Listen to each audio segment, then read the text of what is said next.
ಸಚಿವ ಎಚ್.ಕೆ. ಪಾಟೀಲ್ ಹೇಳಿಕೆ. ವಿವಿ ಕುಲಪತಿಗಳನ್ನಾಗಿ ಸಿಎಂಗೆ ಅಧಿಕಾರ ಕೊಡಬೇಕು ಎಂಬ ವಿಚಾರ. ನಮ್ಮ ಸರ್ಕಾರ ರಾಜ್ಯಪಾಲರಿಗಿದ್ದ ಅಧಿಕಾರ ಸಿಎಂಗೆ ಕೊಡಬೇಕು. ವಿವಿ ಮುಖ್ಯಸ್ಥರನ್ನಾಗಿ ಸಿಎಂ ನೇಮಕಕ್ಕೆ ನಮ್ಮ ಸರ್ಕಾರ ನಿರ್ಧಾರ ಮಾಡಿದೆ. ವಿವಿ ಸಮಸ್ಯೆ ಹಾಗೂ ಸವಾಲು ಎದುರಿಸುತ್ತಿವೆ. ಸಮಸ್ಯೆ ಸವಾಲುಗಳ ಪರಿಹಾರಕ್ಕೆ ಸಿಎಂಗೆ ಅಧಿಕಾರ.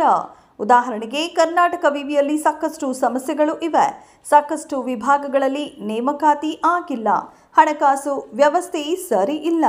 ಈ ಎಲ್ಲ ಸಮಸ್ಯೆ ನಿವಾರಣೆಗೆ ಸರ್ಕಾರ ರಾಜ್ಯಪಾಲರ ಬದಲು ಸಿಎಂಗೆ ಅಧಿಕಾರ ಕೊಡುವ ನಿರ್ಧಾರ ಮಾಡಿದೆ. ಹಣಕಾಸು ವ್ಯವಸ್ಥೆ ನಿರ್ವಹಣೆ, ಆಡಳಿತ ವ್ಯವಸ್ಥೆಗೆ ಸಹಕಾರ, ನೇರ ಪಾಲ್ಗೊಳ್ಳುವಿಕೆ ಅಗತ್ಯವಿದೆ. ಯಾವುದೇ ವಿಶ್ವವಿದ್ಯಾಲಯದಲ್ಲಿ ಸರಿಯಾಗಿ ಕಾರ್ಯ ನಡೀತಾ ಇಲ್ಲ. ನೇಮಕಾತಿ ಸೇರಿದಂತೆ ಅನೇಕ ಕಾರ್ಯ ನೆನೆಗುದಿಗೆ.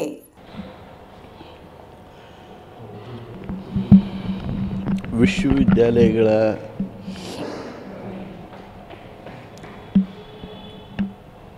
ಒಟ್ಟು ಏನು ಅಭಿವೃದ್ಧಿ ಹಾಗೂ ಅವು ಸಮಸ್ಯೆಗಳನ್ನು ಎದುರಿಸ್ತಾ ಇದ್ದಾವೆ, ಅವುಗಳನ್ನು ಪರಿಗಣಿಸಿ ಮುಖ್ಯಮಂತ್ರಿಗಳು ನೇರವಾಗಿ ಈ ವಿಶ್ವವಿದ್ಯಾಲಯದ ಮುಖ್ಯಸ್ಥರಾಗಿರೋದು ಅಗತ್ಯ ಅನ್ನೋದು ನಮಗೆ ಕಂಡು ಬಂದಿದೆ.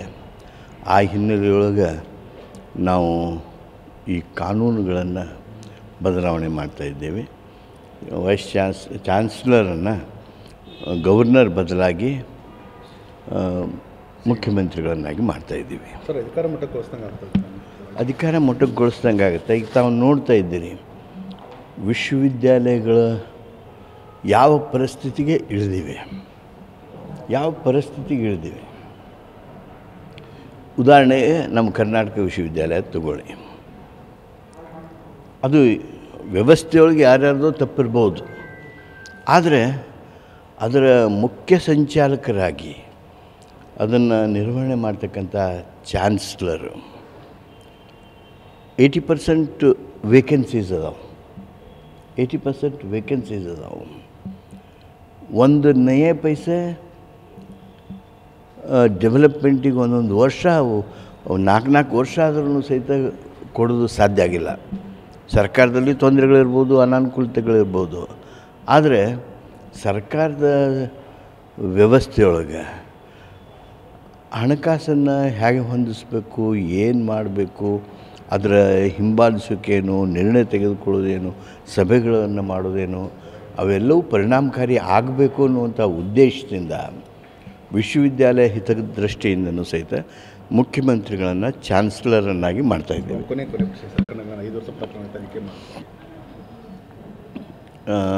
ಈಗ ಅಬ್ರಾಹಂ ಅನ್ನೋರು ಏನು ಹಿಂದೆ ಕಂಪ್ಲೇಂಟ್ ಕೊಟ್ಟು ಗವರ್ನರ ಪರವಾನಗಿ ಕೇಳಿದ್ರು. ಗವರ್ನರು ಆ ಪ್ರಾಸಿಕ್ಯೂಷನ್ ಪರವಾನಗಿಯನ್ನು ಒಪ್ಪಿರಲಿಲ್ಲ, ತಿರಸ್ಕಾರ ಮಾಡಿದರು.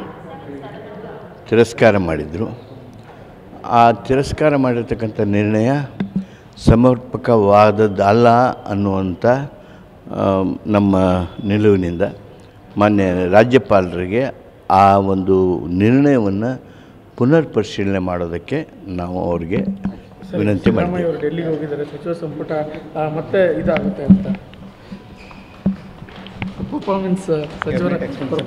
ಆ್ಯಂಡ್ ಈಗಾಗಲೇ ವರದಿಯನ್ನು ಕೇಳಿದೆ. ಎಲ್ಲ ಮಂತ್ರಿಗಳು ನಿಮ್ಮ ಇಲಾಖೆಯೊಳಗೆ ಏನೇನು ಮಾಡಿದ್ರಿ, ಏನು ನಿಮ್ಮ ಪರ್ಫಾರ್ಮೆನ್ಸ್ ಅಂಥೇಳಿ ವರದಿಯನ್ನು ಕೇಳಿದೆ. ಪರ್ಫಾರ್ಮೆನ್ಸ್ ಮಾಡೋದು ನಮ್ಮ ಕಾಂಗ್ರೆಸ್ ಪಕ್ಷದೊಳಗೆ ಒಂದು ನಡೆದುಕೊಂಡು ಬಂದಿರತಕ್ಕಂಥ ಪದ್ಧತಿನೇ. ನಮ್ಮ ಪಕ್ಷದ ಹೈಕಮಾಂಡ್ನವರು ಮಂತ್ರಿಗಳೆಲ್ಲರ ಪರ್ಫಾರ್ಮೆನ್ಸನ್ನು ರಿವ್ಯೂ ಮಾಡ್ತಾಯಿದ್ದಾರೆ. ಸರ್, ಮುಖ್ಯಮಂತ್ರಿ ಬದಲಾವಣೆ ಮಾತು ಕೂಡ ಕೇಳಿಬರ್ತಿದೆ. 5 ವರ್ಷ ಇರ್ತಾರೋ ಇಲ್ಲೋ ಅಂತ ಆಪ್ತ ಸಲಹೆಗಾರ BR ಪಾಟೀಲ್ ಅವರು ಹೇಳ್ತಾರೆ. ನಿಮ್ಮ ಮಾಧ್ಯಮದ ಸೃಷ್ಟಿ ಅದಷ್ಟೇ. 5 ವರ್ಷ ಇರ್ತಾರೆ. ಸಿದ್ದರಾಮಯ್ಯ ಅವರು ಹೇಗಿರ್ತಾರೆ? ಅಲ್ಲ, ಈ ಚರ್ಚೆ ವಸ್ತುನ ಅಲ್ಲಿದು. ಅನವಶ್ಯಕ ಚರ್ಚೆ ಮಾಡ್ತಾಯಿದ್ದೀರಿ ನೀವು. ಮುಖ್ಯಮಂತ್ರಿ ಬಗ್ಗೆ ಈಗಾಗಲೇ ಎಲ್ಲ ಸ್ಪಷ್ಟನೆಗಳು ಬಂದಿವೆ. ಶಿವಕುಮಾರ್ ಅವರು ಸ್ಪಷ್ಟನೆ ಕೊಟ್ಟಿದ್ದಾರೆ, ಮುಖ್ಯಮಂತ್ರಿಗಳೇ ಸ್ವತಃ ಹೇಳಿದ್ದಾರೆ. ಹೈಕಮಾಂಡ್ ಖರ್ಗೆ ಅವರು ತಮ್ಮ ಭಾವನೆಗಳನ್ನು ವ್ಯಕ್ತ ಮಾಡಿದ್ದಾರೆ. ಇವೆಲ್ಲ ಹಿನ್ನೆಲೆಯೊಳಗೆ ಇದು ಚರ್ಚಾ ವಸ್ತುನ ಅಲ್ಲ. ಸರ್, ಇತ್ತೀಚೆಗೆ ಈ ರಾಷ್ಟ್ರೀಯ ವಕ್ಫ್ ಬೋರ್ಡ್ ಮರುಪರಿಶೀಲನೆ ಈಗ ಬಿಲ್ ಪಾಸ್ ಆಗುತ್ತೆ.